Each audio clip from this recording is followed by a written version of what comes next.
क्या अब डॉलर की ताकत ख़त्म होने वाली है?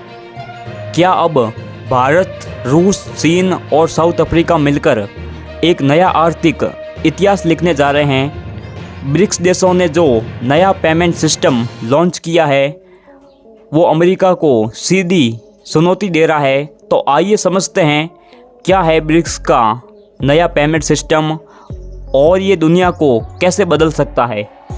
और दोस्तों, अमेरिका को तो इतनी टेंशन होने लगी कि उन्होंने डर में आकर धमकी तक दे दी कि अगर ब्रिक्स देश आपस में मिलकर कुछ एंटी अमेरिका करने की कोशिश करते हैं तो 10% एक्स्ट्रा टैरिफ इनके प्रोडक्ट पर ठोक दी जाएगी। तो चलिए इस नए ब्रिक्स पेमेंट को लेकर ब्रिक्स देशों का क्या प्लान सामने आ रहा है, आखिरकार अब तक कुछ क्या देखने को मिल रहा है, ये सारी जानकारी इस वीडियो में समझते हैं।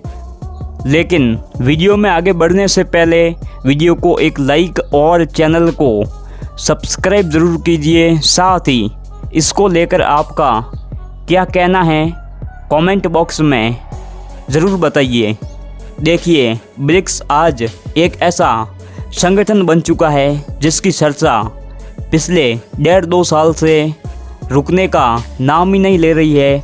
खासकर ये संगठन इसीलिए चर्चा में बना हुआ है क्योंकि ये सीधा डॉलर जैसे ग्लोबल करेंसी के लिए खतरा बन चुका है।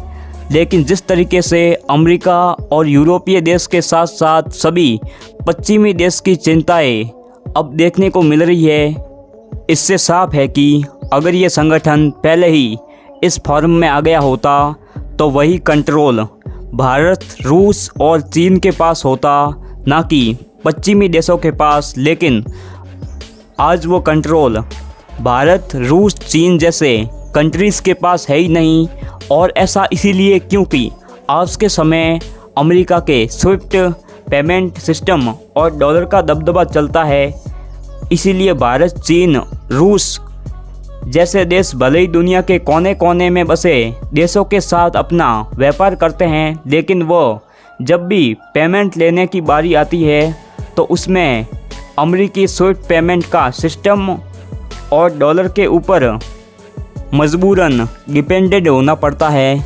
इसीलिए ना सिर्फ पश्चिमी देशों का थोड़ा बहुत दबदबा भारत जैसे बाकी के देशों को झेलना पड़ता है, बल्कि इस तरीके से सर्विस लेने के लिए इसका जो चार्ज देना पड़ता है वो तो अलग बात हो गई। लेकिन अगर मैं आपसे कहूँ कि इस पेमेंट सिस्टम का कंट्रोल जो पश्चिमी देशों के हाथ में है, इसका कंट्रोल धीरे धीरे लेकिन एशिया की तरफ शिफ्ट हो रहा है, तो क्या आप हमारी बातों पर यकीन करेंगे?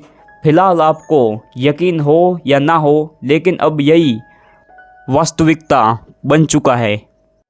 और इस सोच को वास्तविकता में बदलने के लिए सबसे ज़्यादा मददगार हो रहा है ब्रिक्स संगठन।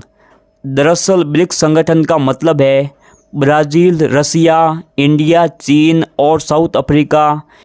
ब्रिक्स क्या करता है तो चलिए जानते हैं। ब्रिक्स का मुख्य उद्देश्य इन देशों के बीच आर्थिक सहयोग बढ़ाना, व्यापार को बढ़ावा देना, वैश्विक मुद्दों पर एकजुट होकर काम करना, पश्चिमी देश जैसे अमेरिका, यूरोप संघ प्रभाव का संतुलन बनाना। दोस्तों, आज आपके लिए ये सवाल है कि क्या आपको पता है कि इस वक्त पूरी दुनिया में कुल कितने देश हैं? आपको पता है तो कमेंट बॉक्स में ज़रूर बताइए। और दोस्तों, इस वीडियो को लेकर आपका क्या कहना है कमेंट बॉक्स में ज़रूर बताइए।